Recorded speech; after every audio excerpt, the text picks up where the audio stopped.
Hulk Hogan pointed and shouted, "Show me what you've got in a real ring."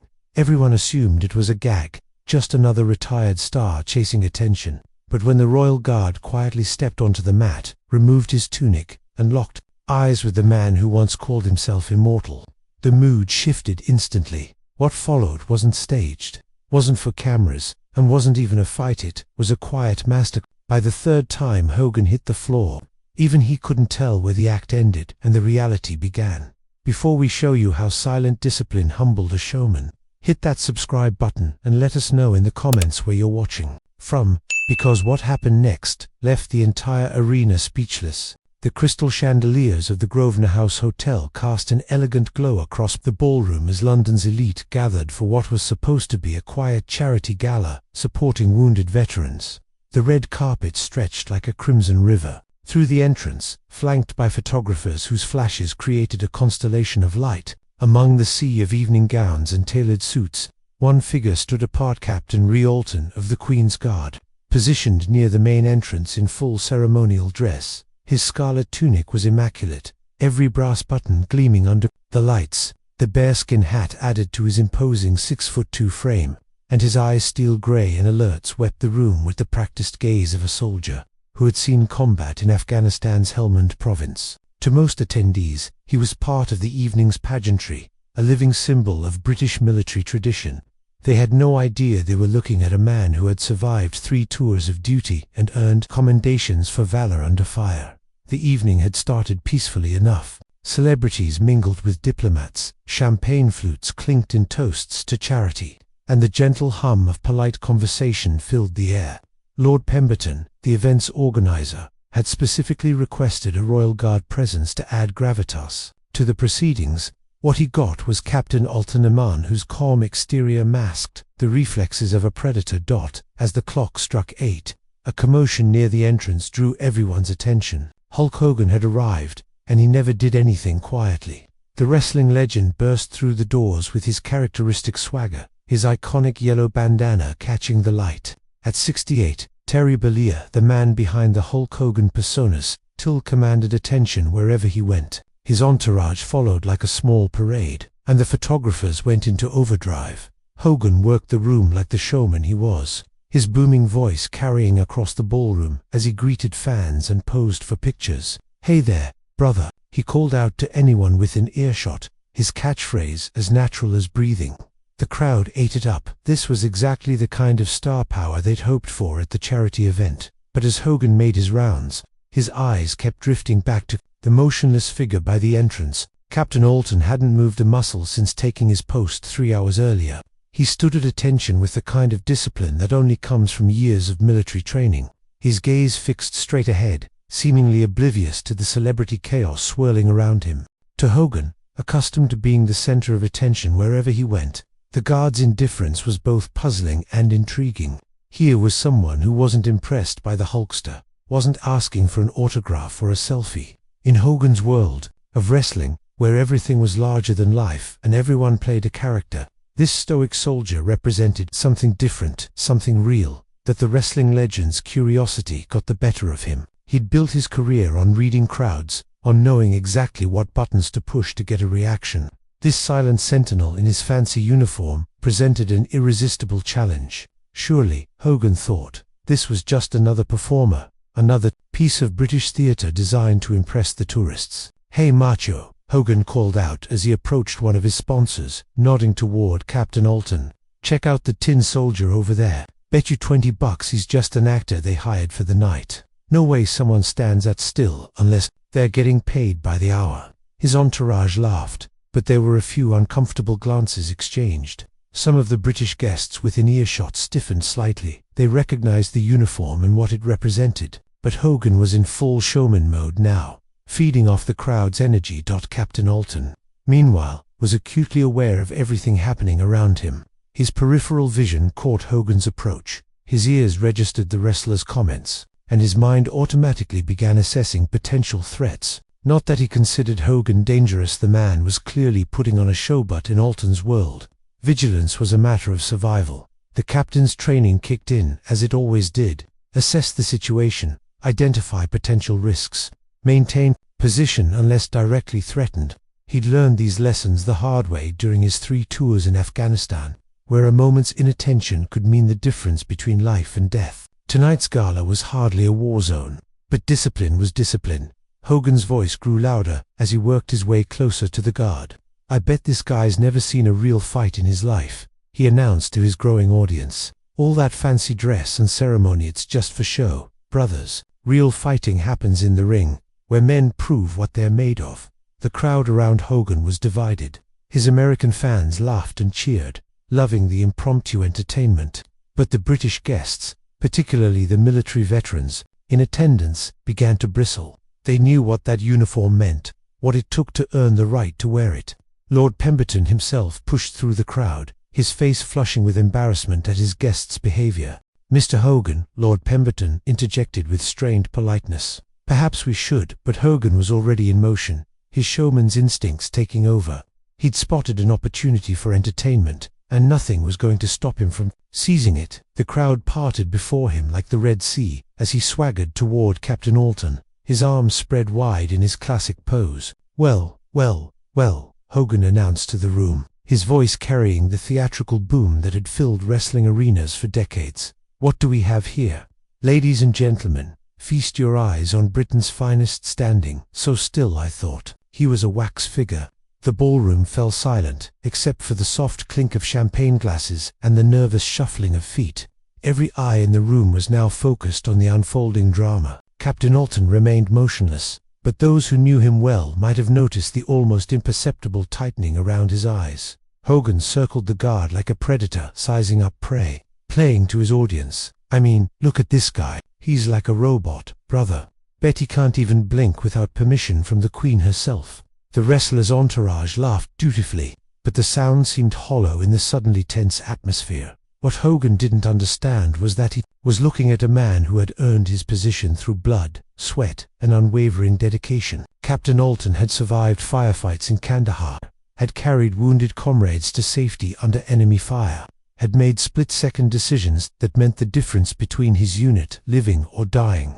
The ceremonial uniform he wore wasn't a costume, it was a badge of honor earned through years of service and sacrifice. The wrestler leaned closer, his face inches from Alton's profile. "Come on, soldier boy," he taunted, his voice dropping to a stage whisper that still carried across the silent room. "Give us a smile. Show these fancy folks that you're human." Still, Captain Alton didn't react. His training had prepared him for far worse provocations than this. During his tours in Afghanistan, he'd learned to maintain his composure under enemy fire, to stay focused when mortar exploded nearby.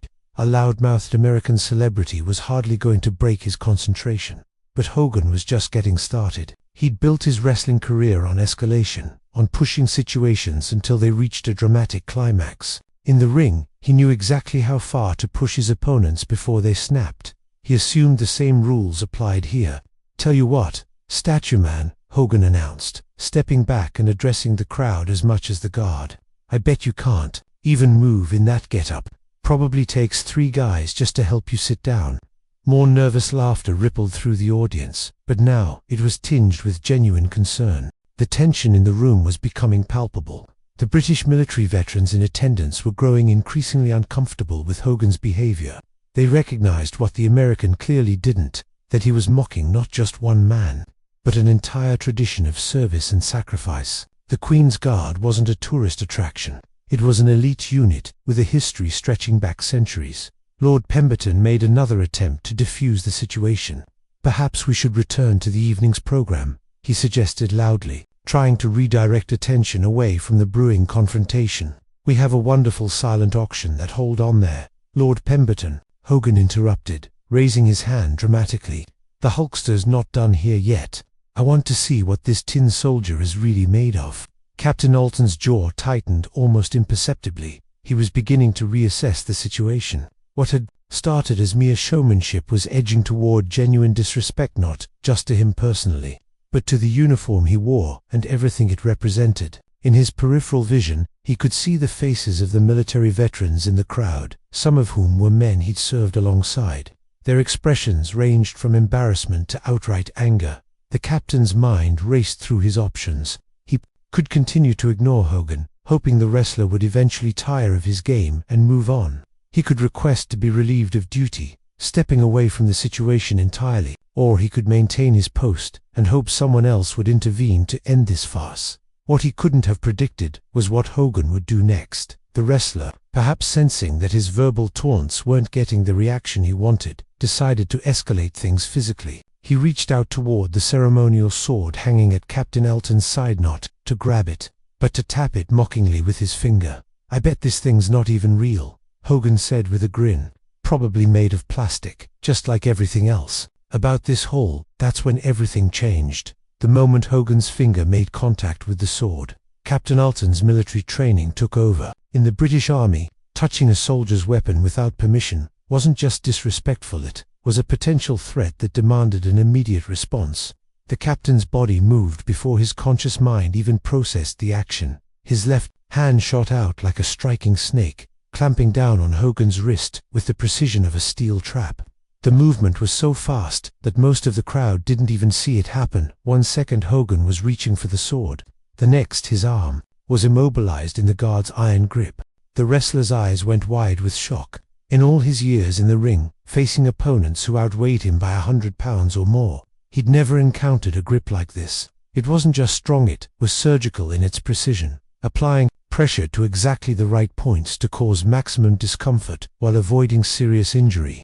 This was the grip of someone trained in close-quarters combat, someone who knew the human body's vulnerabilities better than any wrestling coach ever could. "Sir," Captain Alton said quietly, his voice barely above a whisper but carrying clearly in the dead silence of the ballroom, "I would advise you to step back." For the first time since entering the room, Hogan was speechless. The playful grin faded from his face as he found himself looking into eyes that had seen real combat, real death, real consequence. These weren't the eyes of an entertainer or a showman, they were the eyes of a soldier who had made life-and-death decisions in the mountains of Afghanistan. But Hogan's pride wouldn't let him back down completely. He'd spent decades projecting an image of invincibility, of being the toughest man in any room. His wrestling persona demanded that he never show weakness, never admit defeat. Even now, with his wrist trapped in a grip that could probably break bones, he tried to maintain his bravado. "Hey now, brother," he said with forced lightness, trying to pull his arm free. "No need to get all worked up." The Hulkster was just having a little fun, but Captain Alton wasn't having fun. His assessment of the situation had shifted from minor annoyance to potential security threat. The man before him had made physical contact with his weapon and was now attempting to resist a lawful order to stand down.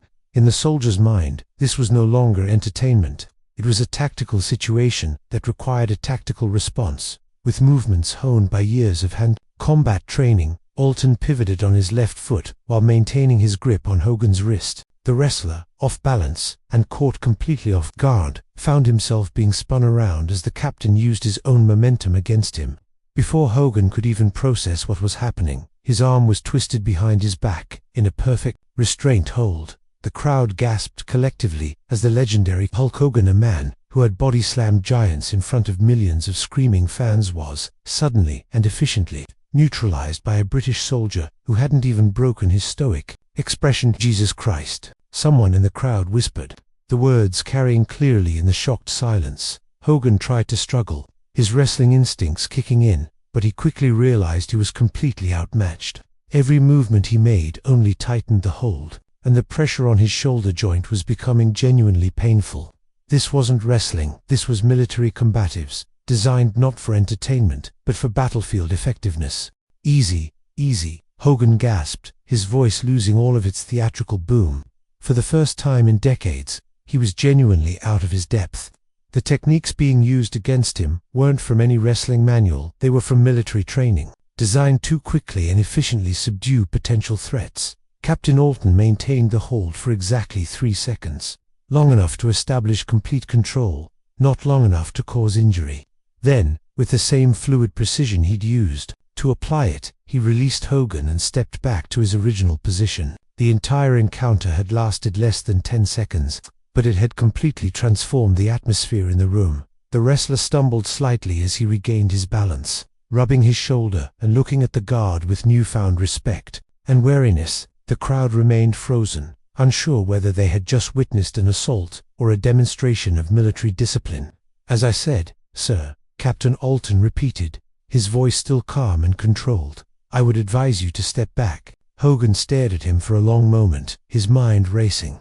In that brief physical encounter, he'd gotten a taste of what real combat training looked like. This wasn't choreographed wrestling moves designed to look impressive. This was efficient, brutal, and undeniably effective. The man before him wasn't playing a character or putting on a show. He was the genuine article. The realization hit Hogan like a freight train. He'd spent his entire career portraying a larger-than-life hero, a symbol of American strength and determination, but standing before him was someone who actually lived those values every day, who had put his life on the line for his country and his fellow soldiers. The uniform wasn't a costume, it was earned through blood, sweat, and sacrifice. Slowly, almost hesitantly, a different kind of smile spread across Hogan's face. Not the theatrical grin of the Hulkster, but something more genuine, more human. He took a step back, raising his hands in a gesture of surrender. "Well, I'll be damned," he said quietly, his voice stripped of its usual bombast. "You're the real deal, aren't you, brother?" Captain Alton didn't respond verbally, but the slight nod he gave was acknowledgement enough. The message was clear. Respect the uniform, respect the man wearing it, and respect the sacrifices both represented. The crowd began to murmur, processing what they had just witnessed. Some were shocked by the sudden violence, others impressed by the soldiers' restraint and professionalism. But everyone understood that they had just seen something significant, a moment when entertainment met reality, and reality had proven far more impressive. Lord Pemberton seized the moment to try to restore some semblance of normalcy to the evening. "Ladies and gentlemen," he announced, his voice shaking slightly, "perhaps we should," but Hogan held up a hand, stopping him mid-sentence. The wrestler was still staring at Captain Alton, his expression thoughtful. Something had shifted in his demeanor, as if the brief encounter had knocked away years of showmanship and revealed the man underneath. "You know what?" Hogan said, his voice carrying a sincerity that few in the room had ever heard from him before. "I came here tonight thinking I was pretty hot stuff. Been telling myself for years that I'm tough, that I'm a fighter, that I know what strength looks like." He paused, rubbing his shoulder again where the captain's grip had left its mark. "But standing here, looking at this man, really looking at him, I realize I don't know jack about real toughness. This guy's been places I've never been, done things I've never done, seen things I can't even imagine." The ballroom was completely silent now, everyone hanging on Hogan's words. This wasn't the scripted monologue of a wrestling character. This was Terry Bollea, the man behind the persona, speaking from the heart. "In my world," Hogan continued, "everything's fake. The fights are choreographed. The injuries are for show. The drama is scripted. But what I just experienced, that was real. That was the kind of training that keeps soldiers alive in actual combat zones, not the kind that sells tickets to a show." Captain Alton remained at attention, but those who knew him well could see the subtle softening around his eyes. The soldier's anger was fading, replaced by something approaching respect for the wrestler's ability to acknowledge his mistake. Hogan turned to address the crowd directly. "How many of you here tonight have actually served your country? I mean, really served, put your life on the line, carried a rifle into harm's way?" A few hands went up around the room, mostly older men, veterans of various conflicts. Hogan nodded toward them respectfully. "I thought so," he said, "and here I was, making jokes about this man's service, treating his uniform like it was some kind of costume. That's not just disrespectful, it's ignorant, and I'm ashamed of myself for it." The admission sent ripples through the crowd. This was not the Hulk Hogan they knew from television and wrestling matches. This was a man confronting his own limitations, his own assumptions about what strength really meant. Captain Alton finally spoke, his voice still quiet but carrying clearly in the hushed ballroom. "Sir, your apology is accepted, but it's not necessary. Everyone makes mistakes." "Maybe not necessary," Hogan replied, "but it's deserved, and it's not enough." What happened next surprised everyone in the room, perhaps none more so than Captain Alton himself. Hogan walked over to Lord Pemberton and whispered something in his ear. The organizer's eyebrows shot up, and he nodded quickly before hurrying away toward the registration table. "Ladies and gentlemen," Hogan announced, his voice regaining some of its trademark volume but none of its earlier arrogance, "when I came here tonight, I pledge to donate $10,000 to this charity, supporting our wounded veterans. But after meeting Captain Alton here, after being reminded of what real service looks like, I'm doubling that donation. $20,000. The crowd erupted in applause, but Hogan held up his hand again. But that's still not enough. I want everyone here to know something about the man standing guard tonight. His name is Captain Rhys Alton, and he's served 3 tours of duty in Afghanistan. 3 tours, brothers and sisters. That means he volunteered to go back, again and again, to protect people he's never met in a country most of us will never visit. Captain Alton's jaw tightened slightly. He wasn't comfortable being the center of attention, especially not for doing what he considered his duty. But Hogan was on a roll now, his showman's instincts channeled toward a more noble purpose. This man has probably saved lives, Hogan continued. Real lives, not scripted wrestling victories. He's faced real enemies with real bullets, not staged opponents with rubber chairs. And all I could do when I met him was crack jokes about his uniform and question his toughness. The wrestler shook his head in disgust at his own behavior. That uniform he's wearing, it's not a costume, it's not a prop. It's a symbol of everything this charity represents: courage, sacrifice, dedication to something bigger than yourself. He turned back to Captain Alton, who was maintaining his military bearing despite the obvious discomfort of being singled out. Captain, I know you can't respond while you're on duty, but I want you to know that meeting you tonight has been humbling. You've reminded me what real strength looks like, and it's not about how loud you can yell or how many people cheer for you. It's about quiet professionalism, about doing your job even when people like me are making fools of themselves in front of you. The applause that followed was different from the polite clapping that had characterized the evening so far. This was genuine appreciation, not just for Hogan's words, but for the moment of authentic human connection they had all witnessed. Lord Pemberton returned with a microphone and handed it to Hogan, who waved it away. No, the wrestler said. I don't need to be any louder. Sometimes the most important things are said quietly. Instead, he approached Captain Alton one more time, but this time his demeanor was completely different. Gone was the swaggering showman. In his place stood a man who had been genuinely humbled by his encounter with authentic heroism. Captain, Hogan said, extending his hand in a gesture of respect, would you do me the honor of shaking hands with an old fool who learned something important tonight? For a moment, it seemed like Captain Alton might not respond. Military protocol, while on ceremonial duty, was strict, and fraternizing with guests wasn't typically allowed. But something in Hogan's sincere expression, combined with the obvious approval of the crowd, made him reconsider. Slowly, maintaining his military bearing, Captain Alton reached out and clasped Hogan's hand in a firm handshake. The gesture was simple, but it carried profound meaning for everyone in the room. It was a moment of mutual respect between 2 very different men who had found common ground in their understanding of what service really meant.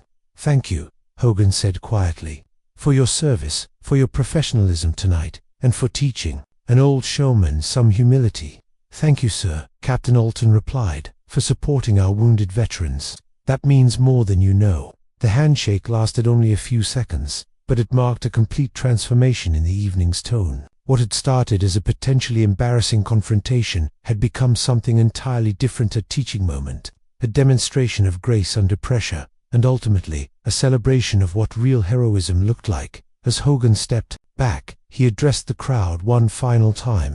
I want everyone here to remember this moment, he said. Not because of anything I did, hell, I was acting like a damn fool, but because of how this man handled himself. He could have embarrassed me, could have hurt me, could have made me look like the jackass I was being. Instead, he showed restraint, professionalism, and ultimately, mercy. The wrestler's voice grew thoughtful. In my business, we talk a lot about characters and storylines, and putting on a good show. But sometimes, real life provides better stories than anything we could script. Tonight, I got to meet a real hero, and he was exactly what you'd hope a hero would be: humble, professional, and tougher than anyone in this room could imagine. The crowd's applause was thunderous now, but it wasn't for Hogan, it was for Captain Alton and everything he represented. The soldier, still maintaining his post despite the attention, allowed himself the smallest of smiles. Lord Pemberton took the opportunity to redirect the evening back to its charitable purpose. Ladies and gentlemen, thanks to Mr. Hogan's generosity and the inspiration provided by Captain Alton's example, We've already exceeded our fundraising goals for the evening, but the silent auction is still ongoing, and every additional pound raised goes directly to supporting our wounded veterans." As the crowd began to disperse and return to the evening's festivities, several things became clear.